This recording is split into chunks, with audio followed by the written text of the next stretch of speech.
Bismillahirrahmanirrahim. Assalamualaikum warahmatullahi wabarakatuh. Adalah pertemuan pertama kita di kelas 9 untuk semester ganjil. Nah, pada kesempatan kali ini, Ibu akan menyampaikan materi apa saja yang akan kita pelajari selama 1 semester ini. Ganjil, ada 2 bab yang akan kita bahas. Yang pertama yaitu mengenai interaksi antar ruang benua Asia dan benua lainnya. Bab yang kedua mengenai perubahan sosial budaya dan globalisasi. Jadi itu 2 bab yang akan kita bahas selama 1 semester ini. Di bab pertama, interaksi antar ruang benua Asia dan benua lainnya, ada beberapa tujuan yang ingin kita capai setelah kita mempelajari materi di bab 1 ini. Yang pertama yaitu, setelah mencermati letak dan luas benua-benua di dunia, peserta didik mampu mengetahui lokasi dan batas-batas setiap benua yang tepat. Jadi setelah kita mempelajari bab 1 ini, kalian, anak-anakku sudah mampu mengetahui lokasi dan batas-batas setiap benua. Batas benua Asia di mana, batas benua Afrika, kalian itu sudah mengetahui setelah kita mempelajari di bab 1 ini. Nah, tujuan yang kedua yaitu setelah mencermati kondisi alam benua-benua di dunia, peserta didik mampu mengidentifikasi perbedaan kondisi alam setiap benua dengan benar. Jadi, kalian sudah harus mampu mengidentifikasi perbedaan setiap kondisi alam di setiap benua yang ada di dunia ini, di benua Asia tepatnya. Yang ketiga yaitu setelah membaca dinamika penduduk benua-benua di dunia, peserta didik mampu menelaah dinamika penduduk di setiap benua di dunia dengan tepat. Jadi setiap penduduk di setiap benua itu berbeda-beda aktivitas yang mereka lakukan sehari-hari, mulai dari pendapatan, jumlah penduduk itu setiap benua di setiap negara itu berbeda-beda. Jadi akan kita pelajari di bab 1 ini. Dan yang terakhir adalah tujuan yang ingin kita capai adalah setelah menganalisis pengaruh perubahan ruang dan interaksi antar ruang antar benua, peserta didik mampu menelaah pengaruh interaksi antar benua dalam berbagai aspek kehidupan dengan benar. Jadi itu 4 tujuan pembelajaran yang akan kita capai di bab 1 ini. Sedangkan di bab 2 yang berjudul mengenai perubahan sosial budaya dan globalisasi, ada beberapa yang harus kita capai. Yang pertama yaitu setelah membaca materi, peserta didik mampu menjelaskan konsep tentang perubahan sosial budaya dan globalisasi dengan tepat.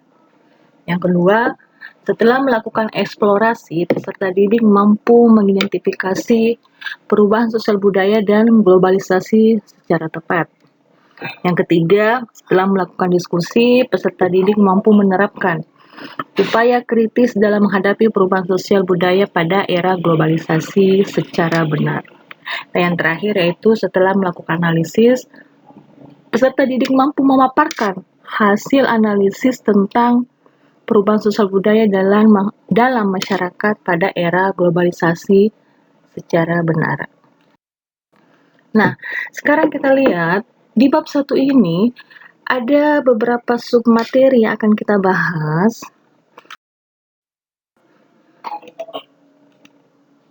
Ada 3 poin atau 3 submateri yang akan kita bahas di bab 1. Yang pertama yaitu letak dan luas benua Asia dan benua lainnya. Yang kedua, kondisi alam dan dinamika kependudukan negara-negara di dunia. Dan yang ketiga yaitu pengaruh perubahan ruang dan interaksi antar ruang di benua Asia dan benua lainnya. Itu 3 submateri di bab 1 itu yang akan kita bahas nanti secara satu persatu.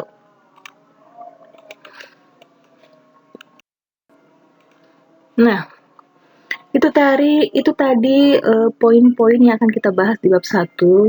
Nah, untuk pertemuan berikutnya akan kita masuk sub materi yang pertama. Nah, sebelum kita masuk nanti pertemuan berikutnya, Ibu berikan tugas. Tugasnya adalah pertama, tuliskan benua-benua yang terdapat di dunia. Jadi benua apa-apa saja yang Anda ketahui yang ada di dunia. Kedua, tuliskan masing-masing 5 negara yang berada masing-masing benua. Jadi maksudnya adalah kalian menuliskan 5 negara di setiap benua. Benua Asia misalkan tuliskan 5 negara. Benua berikutnya 5 negara. Gitu. Kemudian yang ketiga adalah benua yang terluas dan terkecil adalah benua apa? Jadi benua yang terluas apa dan benua yang terkecil itu apa? Yang keempat, soalnya adalah benua yang berada di bagian selatan belahan bumi itu benua apa? Jadi dari sekian benua yang ada, kira-kira benua yang terletak di bagian selatan belahan bumi ini itu benua apa? Silakan ditulis. Dan yang terakhir adalah benua yang berada di bagian utara. Tadi nomor 4 adalah benua apa yang berada di bagian selatan.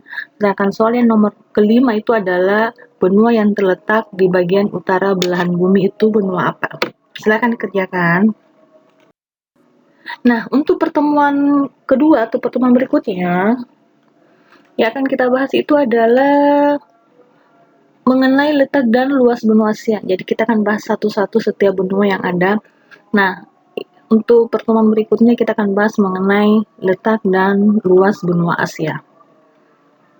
Silakan kalian mencari tahu informasinya mengenai letak dan luas benua Asia. Nah, itu tadi materi-materi yang akan kita bahas selama 1 semester. Silakan tugasnya dikerjakan.